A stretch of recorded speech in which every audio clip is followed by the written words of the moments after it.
Shalom, sesuatu yang baik pasti terjadi hari ini. Kalau kita perhatikan dalam Alkitab, ada wanita pendarahan yang 12 tahun pendarahan.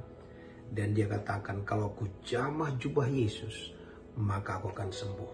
Dalam pasal itu juga dikatakan bahwa wanita pendarahan ini sudah mendengar tentang Yesus.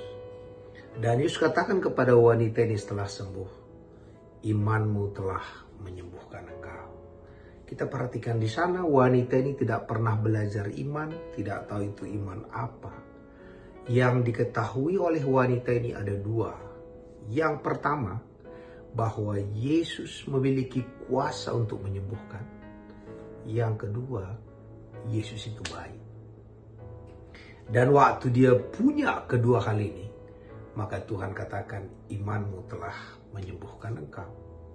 Jadi iman itu adalah pengenalan kita akan Tuhan. Semua orang, termasuk agama lain pun, mempercayai Allah yang Maha Kuasa. Allah yang sanggup melakukan segala perkara. Tiada yang mustahil bagi Allah. Semua agama mempercayai Allah yang sedahsyat itu. Yang membedakannya adalah, yang beriman adalah mempercayai bahwa Allah itu baik. Kenapa sampai sekarang orang gak percaya Allah menyerahkan anaknya yang tunggal? Karena orang merasa itu terlalu baik. Itu kelewat baik Tuhan itu. Dan karena Tuhan itu kelewat baik, masa percaya saja ke surga? Maka mereka gak mau terima. Hari ini kita pun punya masalah yang sama sebenarnya. Jadi iman itu adalah seberapa besar kita mempercayai kebaikan Tuhan bagi kita. Kalau kuasanya, kita tidak ragukan. Kebaikan dialah yang kita ragukan. Dan Tuhan menantang kita. Kalau aku menyerahkan nyawaku bagimu, apa yang aku serahkan bagimu? Jadi hari ini, tantangan kita beriman atau tidak beriman adalah apakah kita mempercayai Allah itu Allah yang sangat baik.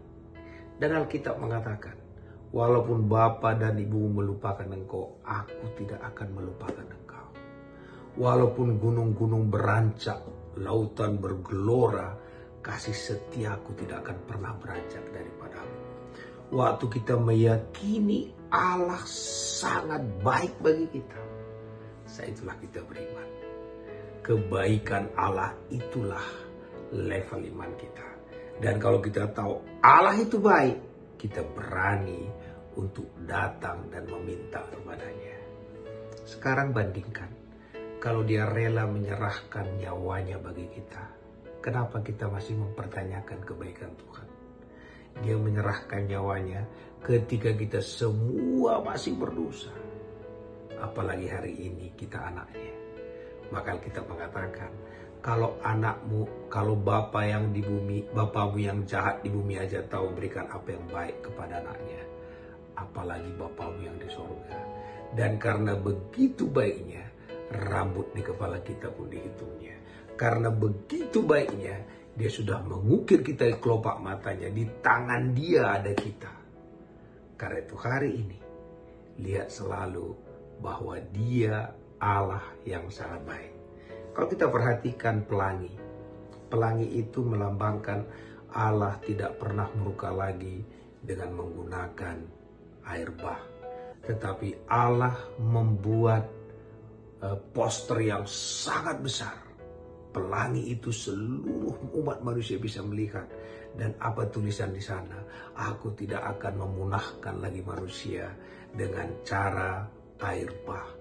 Dan Tuhan membuat iklan terbesar, yaitu lewat pelangi. Hari ini, kalau kita selalu bayangkan kebaikan Tuhan, saat itulah iman kita bertumbuh. Dia lebih baik daripada yang kita pikirkan, daripada kita katakan. Dia rela mati bagi kita, dan kita selalu ada dalam pikiran Allah.